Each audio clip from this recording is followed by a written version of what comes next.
Hello and welcome to the Hero Spouse. I'm Kendra Ruth, here to answer one of your questions about marriage and midlife crisis. Today we have an anonymous male left behind and forward-moving spouse. He has a bomb drop of 13 months ago was when they separated. This came through email and I asked for permission to put it out here. So he said they have been married for 20 years and together for 26. And I am putting that she is a boomerang because they have regular contact, but I don't know the energy type. He says, I want to do whatever I can to be there for her, to keep our vows and to rebuild our marriage one day. We've been together for 26 years and married for 20 and separated for 13 months now. We have 4 wonderful boys, aged 21, 19, 18, and 13. My wife moved out January 2nd of 2024. For the first 8 or 9 months, she lived with a mutual female friend and her husband. After that, we started rotating weekends at our home so she could see the boys more. Then on Christmas Eve, our house burns down. I'm so sorry. That's an unexpected and additional struggle, isn't it? So I'm really sorry about that. I found a place to rent and offered to let her stay there with the boys since she had been living with a friend for so long. And I had a place I could stay at my parents' extra house. So I really like that first you did the bird nesting where you rotated time, and then that you offered your place to her since you had a place. It shows grace, and it shows that the two of you are getting along, doing well with co-parenting, and your interactions are cordial. So I like that. For the past year, I have grown in so many ways. I joined a 6-month program and completed it last year. I've read many books and have devoted myself to becoming a better person. I found out a couple days ago that she's been having an affair, although she probably views it differently. Since we're separated, according to the source that I trust, this has been going on for about 10 months. I've been suspicious the entire time.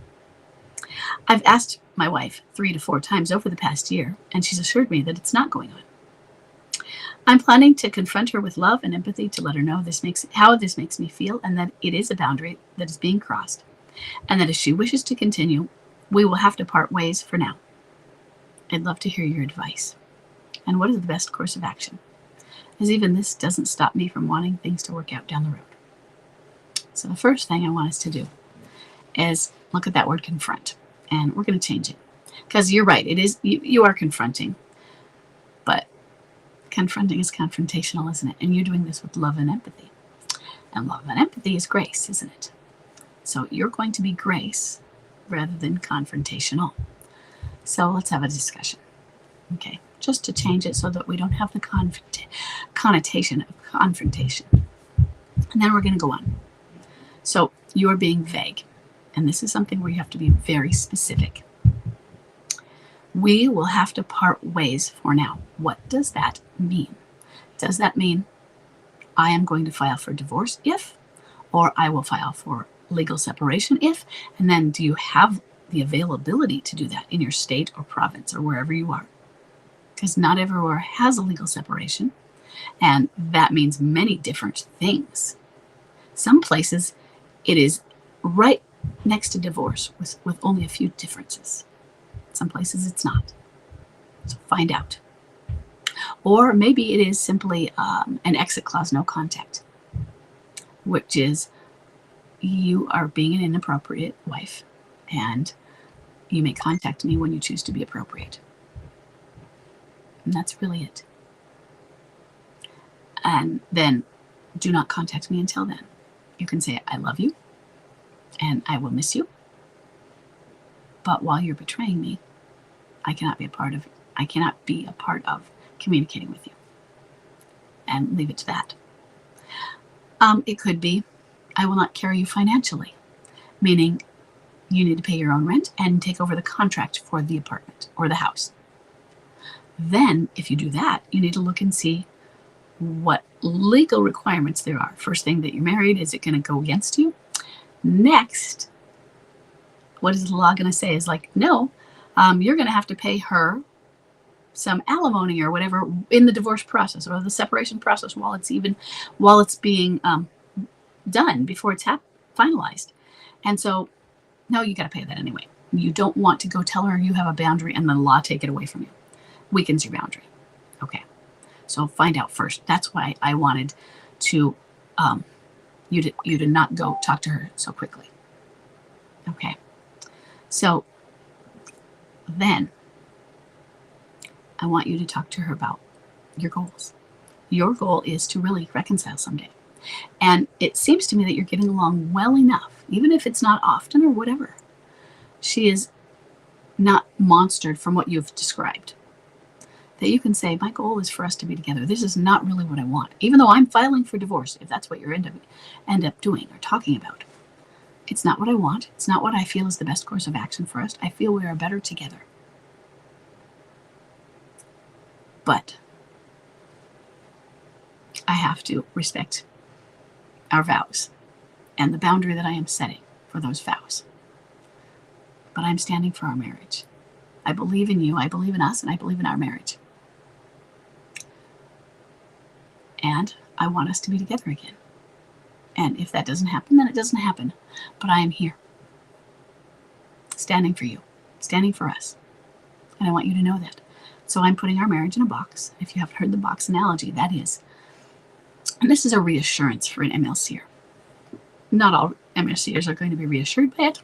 I used it as a reassurance for my husband because he was worried. It wasn't me. He was so worried that what he was doing was going to ruin it. And so I told him, hey, I got this, okay? I'm not going to let you ruin our marriage. I'm putting it in a box. I'm not trying to save it right now. Because if I had been trying to save it, it would have been very disappointing because it would have failed over and over again because saving does take two. Standing takes one. Standing isn't saving. Saving is the next step over, or many steps over. So I'm putting in a box, and I'm not going to let it get destroyed because I am not going to work on the marriage right now. I'm going to work on me, and you're going to work on you, and she will avoid that in midlife crisis, but you have to let that happen until she starts to work on herself, okay? And you work on you, and you accept the process of a midlife crisis. And your marriage is safe in that box. You let her know. Our love is there. It's there. It's protected. I'm not going to resent that I'm trying to do something then and that you're trying to work against it. Because instead of working on that, I'll pull out and we'll do the work on it when we can work together on it, okay? You talk about that. Now, if she's not ready to talk about it, and this isn't doesn't have to be a two-way discussion, and it's with empathy. If she's not ready, if she's resistant, if she's mocking, any of that, you don't have to go there. But if it can be 2 sentences if you can condense it down. You just give a little reassurance that it's okay. I'm not trying to save us. That will come later. But our marriage is protected because I'm not trying to save it yet. Okay? You've got this. You can do it. It's not easy, but you can do it. Okay? We here at the forums and the Facebook page are here for you. So come in and get the support you need. And I hope this has been helpful. And then I will see you and everybody in the next question.